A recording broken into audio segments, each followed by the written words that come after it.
Hi, good evening, and welcome to this candidate forum for the Santa Clara County Water Board District 7. There are two candidates running for the one open seat.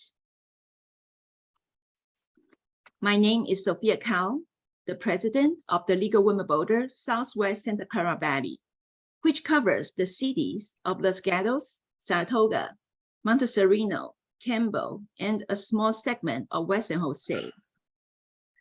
I would like to introduce and thank our voter service team who organized this forum tonight. Eleanor Yek, Tom Pickroop, Gail Nishimuru, Frances Zhan, Amy Wu, and myself, Sophia Cao. And now I will turn this meeting over to Eleanor Yek, our Vice President in charge of voter services. Sophia, something has happened to my connection. Can you turn on my video, please?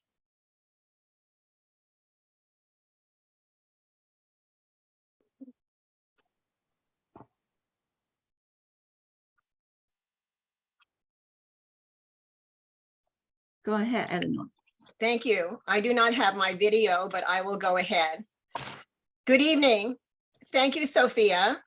My name is Eleanor Yik, currently Vice President of our league in charge of voter services, which includes candidate forums and pros and cons on the ballot. Before we get started on the forum, I would like to highlight some information about the League of Women Voters. The League of Women Voters is a national grassroots organization. When you join your local league, you automatically become a member at all levels. In our case, that would be the League of Women Voters of the Bay Area, the state level, and national. What does the League of Women Voters do? Slide 4. The League of Women Voters has been empowering voters and defending democracy for over 100 years. The League has two distinct roles. It provides nonpartisan voter services and never endorses or opposes any political party or candidate. But the League does advocate when we have studied an issue such as education and have developed a position on it. Some more examples of the League's voter service program, as I mentioned before, candidate forums, pros and cons, and voter registration events. By the way, this webinar is being recorded and will be posted on our League's website, YouTube channels, and other social media sites. But before we begin, I would like to highlight for our audience some general information about this general election. All of you should be receiving your ballot starting the week of October 10th. And we are so lucky here in California that we all receive our ballot in the mail, and you can return it in one of three ways. You can drop it out to the US Post Office, you can deposit it in a secure drop box, or you can go to a vote center. When you receive your general election booklet, you'll be able to look up and find out where those vote centers are. We do encourage all members to vote and to vote early. And lastly, I would like to show you the highlights of what's on your ballot. You will be voting for state and federal offices. You'll be voting in some local elections. For example, tonight we're doing the Santa Clara Valley Water District Board 7, and you'll be voting on some measures. And now I would like to turn this forum over to our guest moderator for this evening, Frances Zhan. Frances is an active member in our league and a new participant in our candidate forums and pros and cons. She also spearheaded a project we undertook to translate our pros and cons into Chinese a few years ago. Please welcome Frances Zhan, our moderator this evening. Thank you, Eleanor. Good evening. I'm pleased to welcome and introduce the two candidates who are running for the District 7 open seat on the Santa Clara County Water Board. The candidates are campaigning for a 4-year term and are listed in alphabetical order. Candidates, please turn on your video when I call your name. Candidate Rebecca Eisenberg.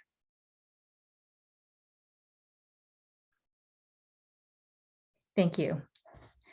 Candidate Gary Kremen. Thank you. Candidates, we appreciate very much your willingness to participate in this virtual forum tonight. The candidates will make their opening statements in alphabetical order. After the opening statements, the candidates will respond to questions in a back and forth manner. Audience members, I would also like to highlight for you some ground rules that the candidates have agreed to observe during this forum. The League supports the accepted norms of civil discourse, and the candidates have agreed to follow those norms that were outlined in a document they received. For example, candidates have agreed not to interrupt each other and to refrain from naming or making personal statements about another candidate. Candidates have also agreed to follow the allotted response times. Candidates are reminded that they don't have to use the full time allotment, but are requested not to exceed the allotted time. Please let me introduce our timer for tonight's forum. Our League member, Tom Picaro. Hello, Tom. He will give each candidate reminders as they answer questions about the time remaining and when time has elapsed. For example, timer on. 30 seconds, 15 seconds, and stop. Candidates have been requested to finish their sentence once the stop sign is displayed. This forum is scheduled to last approximately 1 hour. Each candidate will have 90 seconds to introduce him or herself by specifically answering this question in their opening statement. What qualifies you to serve on the Santa Clara County Water Board District 7?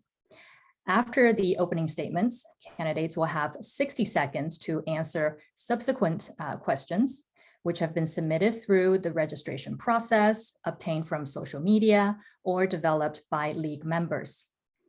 I, as the moderator, will announce and enforce the time limits for each question. And lastly, the forum will close with the candidates speaking in a reverse order from the opening statement by answering this question.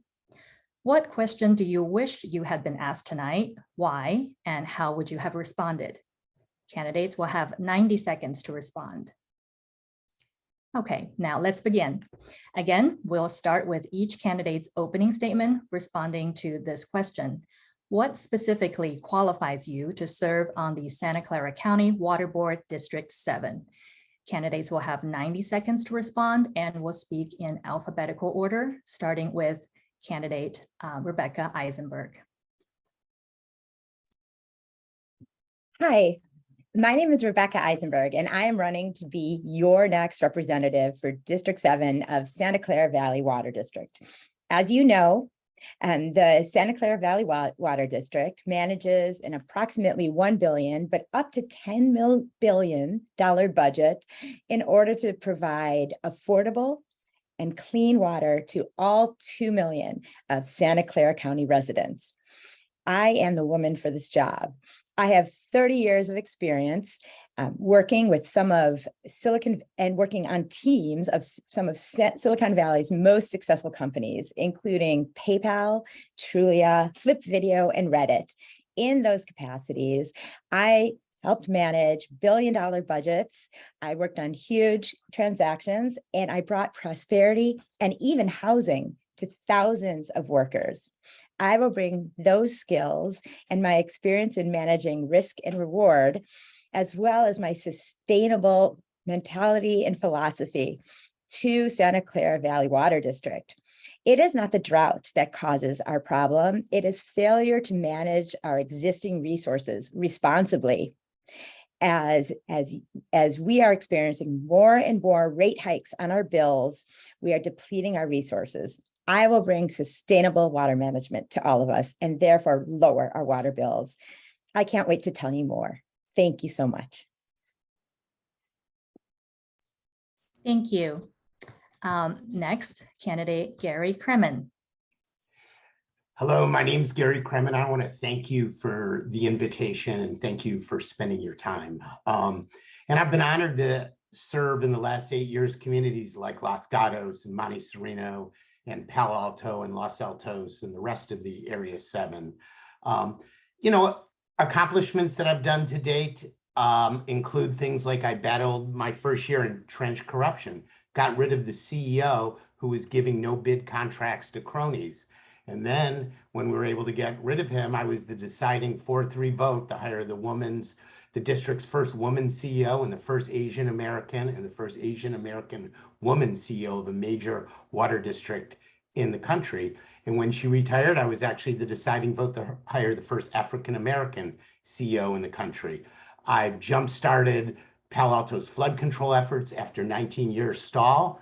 I removed hundreds of houses from paying flood insurance in Mountain View and Los Altos, worked on opposing Southern California and big water grabs. And that's the reason why I'm endorsed by state officials like Fiona Ma, almost all of the elected officials in the district, such as Josh Becker, Mark Berman, Ash Clara, Evan Lowe, the entire Mountain View City Council, the majority of the Palo Alto City Council, environmentalists, civil rights organizations like NACP, Southway Labor, and 100% voting record from Planned Parenthood. And I'm looking forward to telling you more. Thank you. Candidates, that concludes our opening round. We'll now move on to questions submitted through the registration process or developed by league members. Candidates will have 60 seconds to respond to these questions in a back and forth order. First question, we'll begin with Mr. Kremen. How do you think the role of the Water Board has evolved over time, and what do you believe is the role of the board member today? Mr. Kremen. Sure, thank you for that question. It's clear what the board does. What the board should be doing, and it does, is not micromanage staff. We set policy and externally facing communications with whether it be the Department of Water Resources, regulators, stakeholders, customers, retailers, and the like. So what we've done as a board, like other elected boards, is we answer to our constituents, the people. And we've done a pretty good job, not perfect in that, but we've done such things as negotiated a 76-year recycling deal with Mountain View and Palo Alto. In fact, that broke 30 years of acrimony with the city of Palo Alto on some unfair taxes. We brought money to folks in the district, like $700,000 to Los Gatos and Monte Sereno itself. So over time, we started in water, just providing water, but now we do ecosystem restoration and flood control. Thank you. Ms. Eisenberg? So to clarify, ecosystem protection and preservation has always been a duty under the state of Santa Clara Valley Water District. And in fact, that has been not at all paid attention to. In fact, the policies that have been promoted by my opponent, including the $2.9 billion dam that he insists on building, which he hasn't at all raised the money for, in Pacheco, that actually has led to lawsuits by environmentalists, including the Sierra Club, as well as by indigenous tribes, including the Amamutsan tribal band, because of its already, even in testing, has created irreparable damage to our ecosystems and has moved us much closer towards significant extinction events. This is why I'm endorsed by the League of Conservation Voters and by the Mercury News, who together describe our current management, especially by my opponent, as mismanagement and dysfunction.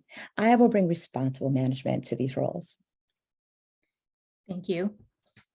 Question 2. What do you think is the most pressing issue that the Water Board faces, and what ideas do you have for resolving this issue? Ms. Eisenberg. Thank you. Well, our biggest pressing issue is our emergency water shortage that exists. Now, I want to clarify that it's not the drought that is our issue. It is mismanagement of our water resources that causes this problem. Countries and municipalities located in desert locations manage their water resources just fine. They do so by using proven methods of water recycling, water reuse, and water recapture. Israel, for example, located in a desert, recycles almost 95% of its water successfully. Additionally, Orange County, a Republican district far more conservative than us, has recently invested in these same technologies that Israel uses, and already is reducing its need for external water by up to 50%. We have the budget and the means to upgrade our infrastructure. We even can use carbon credits to upgrade our infrastructure, but that just hasn't been done. We need responsible management. Thank you. Thank you. Mr. Kremen. Sure, I'd agree that the emergency situation we're in, but it's not a mismanagement issue. Every water district in the state, except for a couple that are enclosed, are in an exceptional drought. That's why the Department of Water Resources is only giving Santa Clara, if you're part of the state water project like Monte Sereno and Los Gatos is, 0% allocation of water. And the federal project known as the Central Valley Project is only giving health and safety water. So to say that's mismanagement would be like saying every agency in the state is mismanaging the situation. Now, when I went to Israel on a 2-week tour of the water facilities on my own dollar, what I found out is they suffer from droughts too, and they do cutbacks, and they're very different organized by us. They have one central agency. So to compare us to Israel is like comparing apples to oranges. It's a very different political situation. We have hundreds of water districts in our state, but they're all under drought. Thank you. Question 3. Cities are committed to building many more housing units. How should the Water Board plan to increase the water supply to serve new residents? Mr. Kremen. Sure. So I think that's the key. First of all, we're not a land use agency. We don't regulate housing. What we do is tell people according to a water master plan of how much water they have. So what we do is we're on the forefront of conservation. I have led in funding for removal of lawns, of gray water recapture systems for cisterns, for many other water. In fact, when I was in the private sector, I incubated the company in the United States, which is the largest saver of water, called Water Smart Software, where we've saved over 1 billion gallons of water. So I've actually focused on the conservation side before we get to the supply side, because it's always cheaper to conserve water than it is to get new supply. That said, I've also advocated for us to get options for emergency water supply, and using the contacts I've developed, whether that the head of the Department of Natural Resources or the Department of Water Resources have my cell phone and I have theirs, and we have a personal relationship. That's not something that's built in a day. Thank you. Ms. Eisenberg. So first of all, I'm very grateful to my opponent agreeing that water reuse is a far more efficient way of handling water than taking it in from elsewhere. That's really true. I agree that we need infill housing. It's absolutely clear. But I disagree that the only way we can do it is by stealing water from other communities who also need water. Even the transport of water over long distances requires an extraordinary amount of energy, which has historically been energy that involves burning fossil fuels. In other words, bringing water in from other communities actually creates, it actually increases the problem. It increases climate change. We need to stop that. We have enough water. We don't need further allocations. We would have twice as much water available to us if we recycled our water. We're not doing that. We are wasting our water resources by using drinking water in our toilets. We have to change that. Thank you. Thank you. Question 4. What ideas do you have to incentivize Santa Clara Valley residents to reduce their water consumption? Ms. Eisenberg. Great.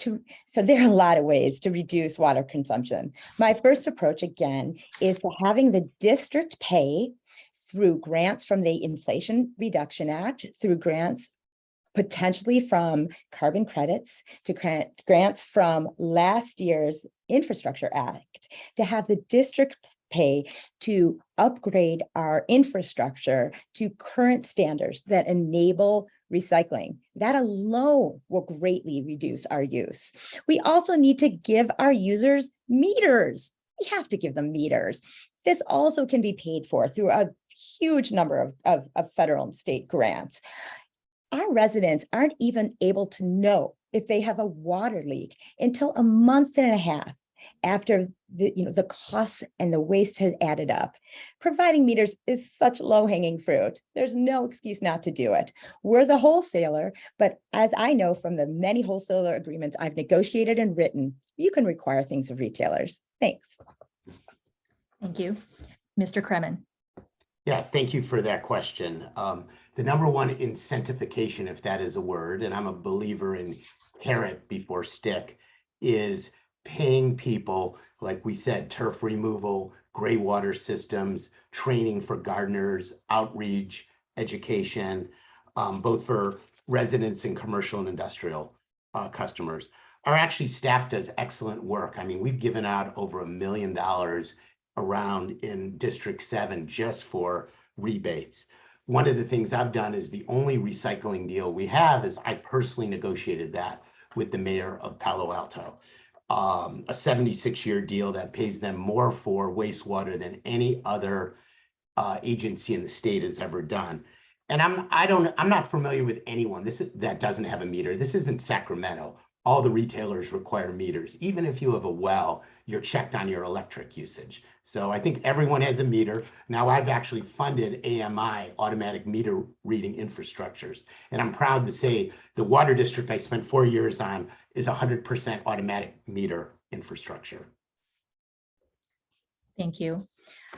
Question 5, you may have touched on some of this in the last answer, but this question is, what ideas do you have to monitor and decrease water usage by businesses? And we'll start with Mr. Kremen. Sure. So actually, before I got on any water district board, I was the founding investor of a company called AquaQ, which was leak detection for business and industrial cellular meter reader on the old meters. Most meters used to be 50 to 100 years old. That is highly successful in leak detection analytics for water measurement.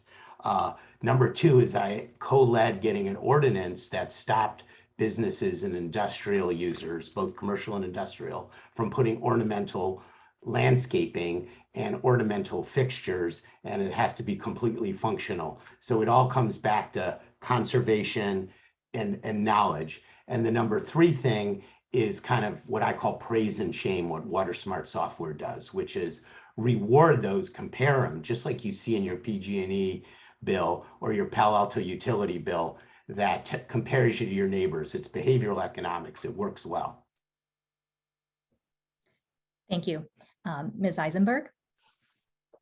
Well, if there's anything we know for sure, it's that the current strategies are not working well. That's why ratepayers keep experiencing rate increase after rate increase after rate increase.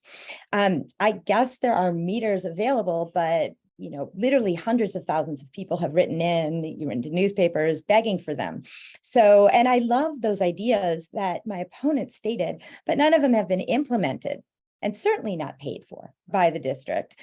I am supported, and I actually have received contributions by both the environmental side and by the business community, because they agree that the infrastructure upgrades that are necessary in order to enable water recycling and reduce on the demand side water use are infrastructure upgrades that must be paid for by the district, not the $16 million of a $150 million project that Palo Alto is actually getting close to denying.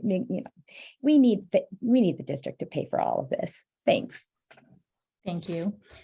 This next question may help voters get to know you a little bit better. So the question is, what's an interesting fact about you that someone probably does not know? We'll start with Ms. Eisenberg. So I think what people don't know is the way that I really go out of my way without being asked to help others. One example of how I did this was when I was working on the PayPal IPO back, a while ago, 20 years ago. I was the in-house lawyer who was hired to handle this IPO. And when I was going through the files, I noticed that none of the service workers in Omaha's operations center had stock option grants. And we were about to be the only first IPO after 9/11. And this was going to actually deliver some wealth to lots of people, especially employees. So I ran that by my boss and, Peter Thiel, the founder, and by others internally, and everyone agreed this was just an oversight. So I made sure that they received stock options. From those stock options, I received many calls that they were actually able to buy with the $30,000 they made. They were able to buy themselves homes in Omaha. I'm proud of the way I look out for others. Maybe it's a mom thing, but we all could have that capacity. Thank you. Thank you. Mr. Kremen. Sure. Two things that I think a lot of folks don't know: that I have a passion for social justice. For example, I came up with the policy that the district implemented over some staff objections to putting money instead of in big money center banks, but keeping it here in Santa Clara County in local small community banks and minority-owned banks. One of the reasons why organizations like the NACP have endorsed me, La Raza Roundtable. Second thing is I've created more love than probably anyone else on the planet. I invented online dating. I started Match.com, probably responsible for millions of babies. Thank you. The next question is, there has been controversy over some of the capital projects, such as the Delta Tunnel and the Pacheco Dam. What is your position on these projects and why? And candidates, you have 90 seconds to respond to this question, and starting with Mr. Kremen. Sure, thank you. I can answer each project that you're talking about. So it's funny to hear someone talking about, oh, the rates are going up, and then they're talking about infrastructure investments. You can't, that does not compute. So our infrastructure, a lot of it is New Deal era construction. We're spending our time upgrading the infrastructure. And part of that infrastructure upgrades includes looking at, although we've made no final decisions on upgrading Pacheco Reservoir. In fact, I don't make my final decisions until the environmental impact statement is final and I've read all the alternative.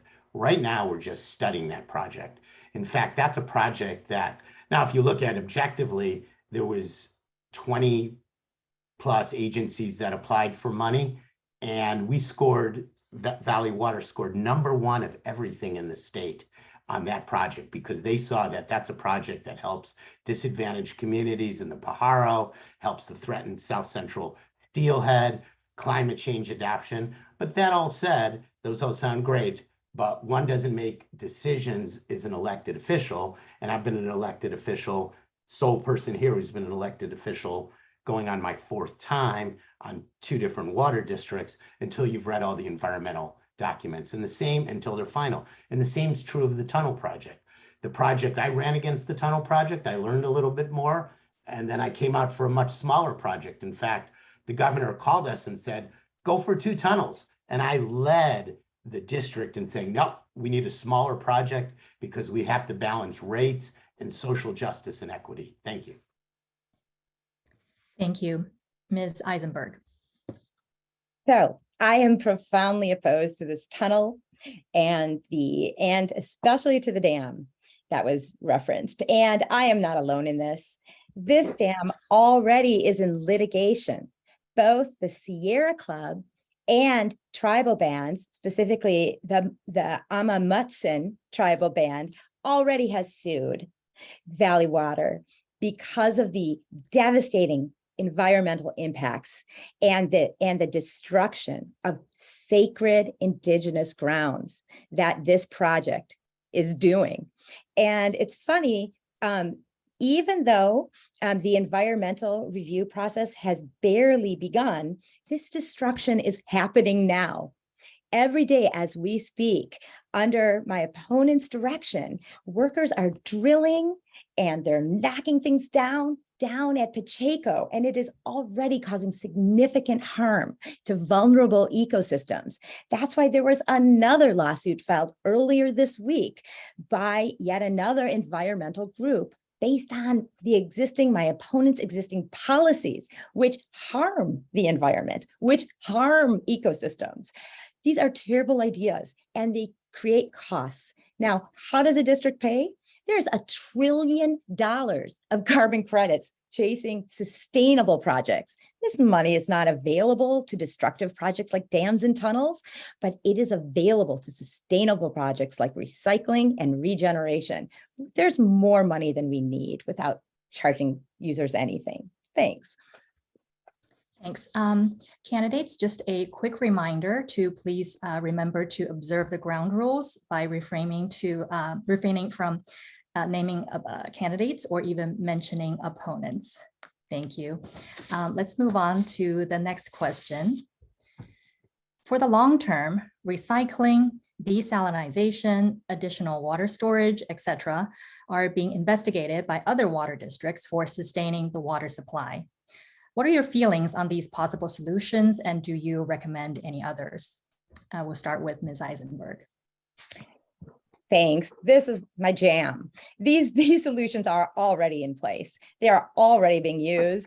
As I mentioned earlier, they're already being used successfully in Israel, where the other member of this debate pointed out has actually much worse water conditions than we do. Because Israel has no access to fresh water, unlike us. They have enabled Israel to reuse almost all of its wastewater. Orange County, after putting these methods in place, is delivering huge value. The only block to actually using these systems has been a financial one. But thanks to the recently passed Inflation Reduction Act, and thanks to the huge amount of the trillions of dollars of carbon, the $1 trillion of carbon credits currently available, those financial barriers have been removed. There hasn't even been actual research done on these issues. These are proven methods of success, and desalination, in some ways or other, is going to have to be in our future. We need to research it. Thanks. Thank you. Mr. Kremen. So of course, we're researching all of these. In fact, we have a pilot plant doing recycling out in Antioch and Pittsburgh. But if you've done some time to study where Santa Clara County is, we're too far from the ocean to do recycling. You'd have to go dig a tunnel through the Santa Cruz Mountains, number one. And if you think, while every project in California, big project, gets environmental lawsuits, there is nothing like the lawsuits associated with desalinization.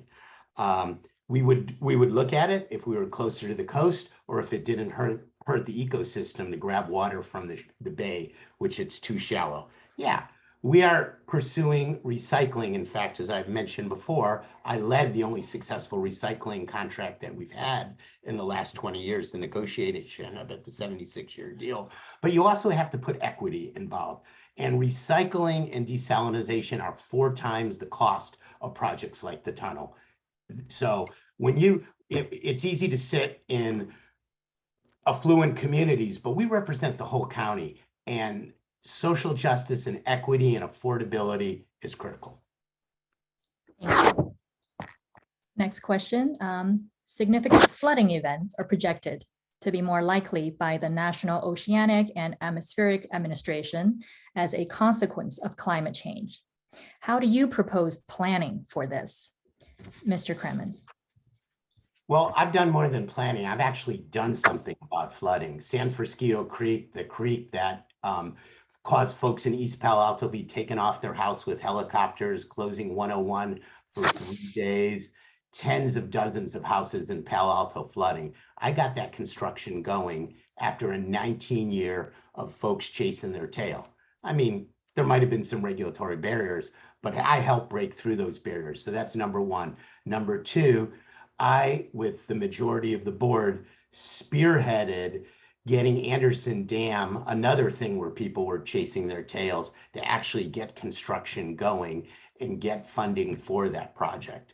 another flood control project that hurt disadvantaged communities. Third is potentially Pacheco, where you talk about the Pajaro communities. You know, you don't build that dam, they're not going to have any protection. So you can sit in certain communities and be okay. But if you care about the disadvantage, you care about social justice, you care about equity, you'll focus on these things. Thank you. Ms. Eisenberg. It is well established across the board by the scientific and the social justice communities that dams do not protect against floods. They just don't offer that protection. Maybe they did it one time. They're not doing it.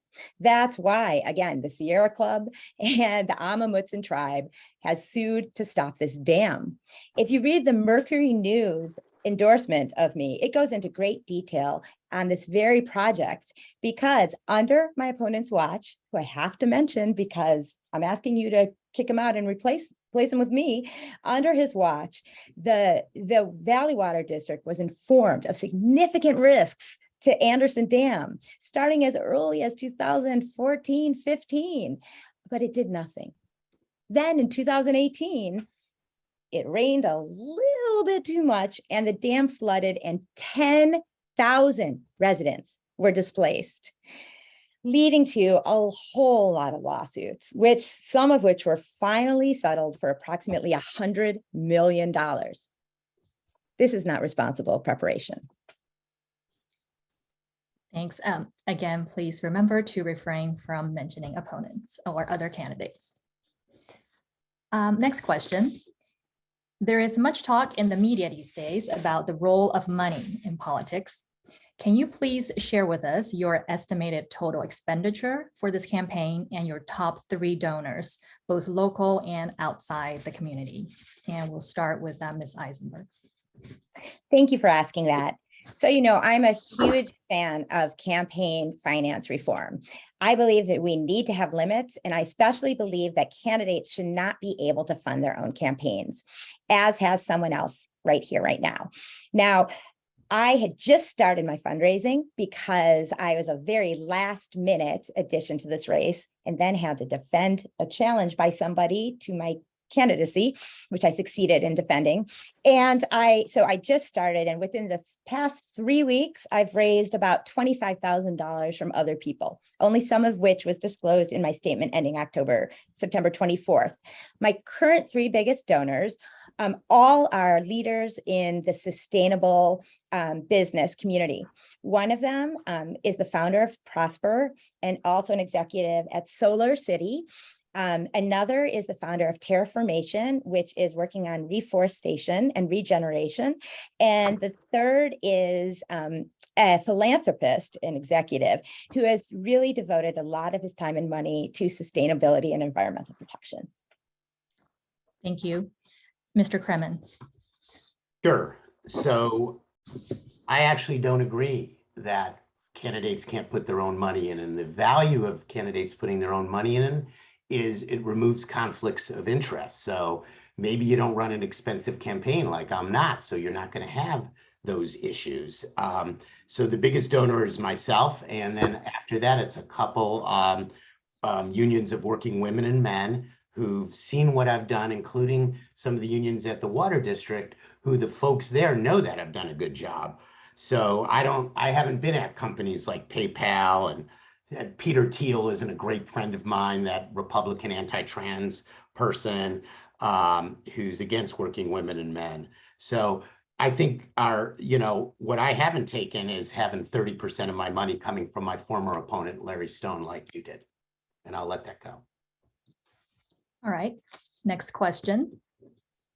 State law states that people should reduce reliance on the Delta. What do you recommend to effect that reduction of use? We'll start with Mr. Kremen.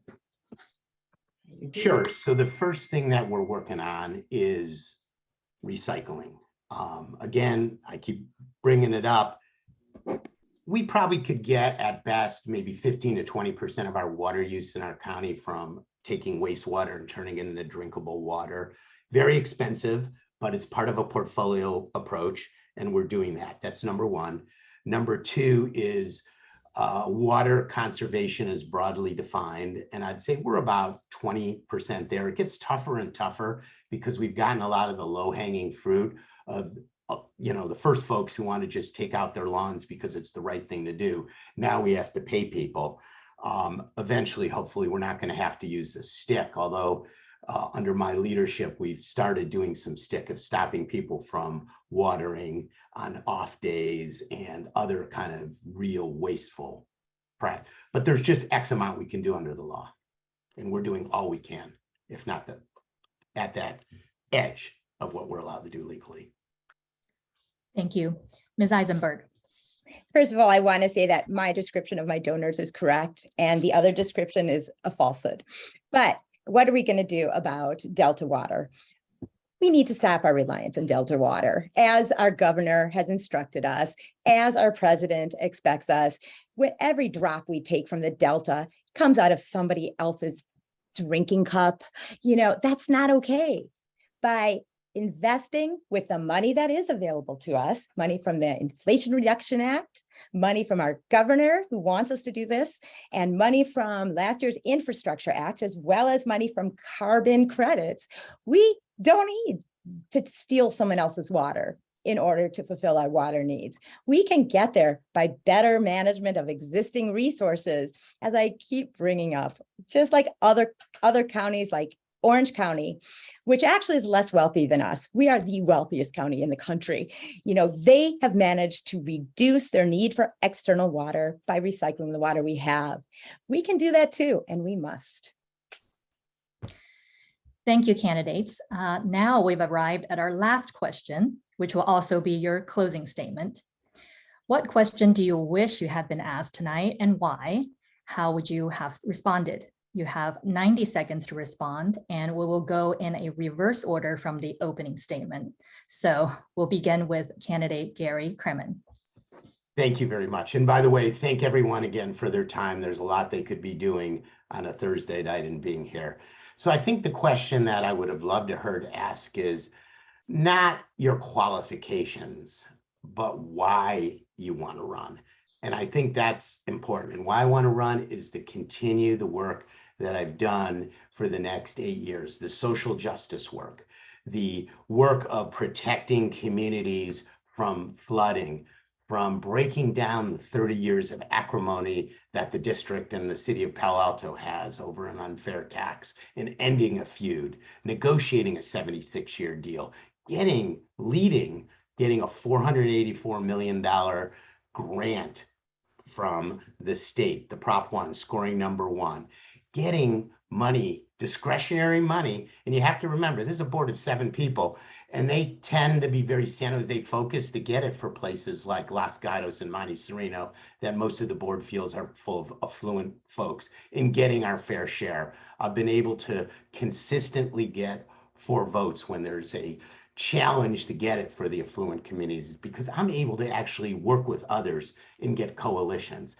That's why I've been able to get endorsements of the entire assembly folks that represent our county, Senator Becker, our treasurer of the state, the entire city of Mountain View, all 7 people, the majority of the city of Palo Alto.